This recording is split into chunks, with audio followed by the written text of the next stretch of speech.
தமிழ் சினிமாவில் super star என்ற அடையாளத்தோடு வலம் வரும் ரஜினிகாந்துக்கு ஏராளமான ரசிகர்கள் இருக்கின்றன. முன்னணி நட்சத்திரமாக மிகப்பெரிய உயரத்தில் இருக்கும் இவருக்கு இந்த இடம் அவ்வளவு எளிதில் கிடைத்திடவில்லை.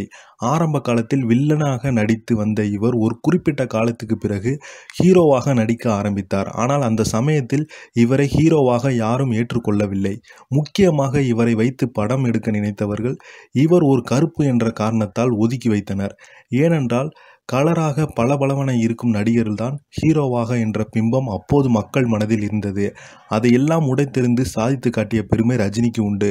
சொல்லப்போனால் இவர் கருப்பு என்ற ஒரே காரணத்திற்காக பல நடிகைகளும் இவருடன் சேர்ந்து நடிக்க மறுத்தனர்.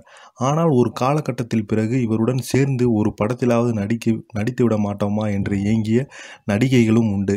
அது இப்போது இருக்கும் இளம் நடிகைகளுக்கும் பொருந்தும். அந்த அளவிற்கு இவர் மற்றவர்கள் அவமானமாக நினைத்த அந்த கருப்பு நிறத்தை வைத்து ஜெயித்து காட்டிவிட்டார். ஆனால் இந்த சாதனைகளுக்கிடையே அவர் கடந்து வந்த பல அவமானங்களும் இருக்கிறது. ஒருமுறை மிகப்பெரிய தயாரிப்பாளர் ஒருவரை சந்திப்பதற்காக ரஜினி அவர் வீட்டுக்கு தன்னுடைய நாய்க்குட்டியுடன் சென்றுள்ளார். அப்போது அவர் அணிந்திருந்த சாதாரண உடைகளை பார்த்து வாட்ச்மேன் அவரை உள்ளே விட மறுத்தனர்.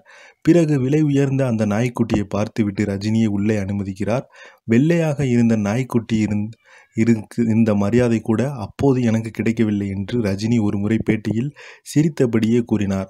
இதுவே கருப்பு நிறத்தின் மூலம் அவர் எவ்வளவு அவமானங்களை சந்திருப்பார் என்பதற்கு சான்றாகும். அதன் பிறகு ரஜினி தன்னிடம் இருக்கும் பிளஸ் என்ன என்று கண்டறிந்து அதை வைத்து சினிமாவில் முன்னேற ஆரம்பித்தார். இப்படி ஆரம்பித்த அவருடைய திரை வாழ்வு ஒரு காலகட்டத்தில் அவர் தொட்டதெல்லாம் வெற்றி என்றும் அளவுக்கு மாறியது. இப்படிப்பட்ட சாதனை படைத்த சூப்பர் ஸ்டார் இன்றைய தலைமுறைகளுக்கெல்லாம் ஒரு வழிகாட்டியாக இருப்பது குறிப்பிடத்தக்கது. மேலும் இதை பற்றி நீங்கள் என்ன நினைக்கிறீங்கன்னு உங்கள் கருத்துக்களை மறக்காமல் பதிவிடுங்க. மேலும் இது போன்ற வீடியோ உங்களுக்கு பிடிச்சிருந்தா லைக் பண்ணுங்கள், ஷேர் பண்ணுங்கள், கமெண்ட் பண்ணுங்கள். மறக்காமல் நம்ம சேனலை சப்ஸ்கிரைப் பண்ணுங்கள். நன்றி, வணக்கம்.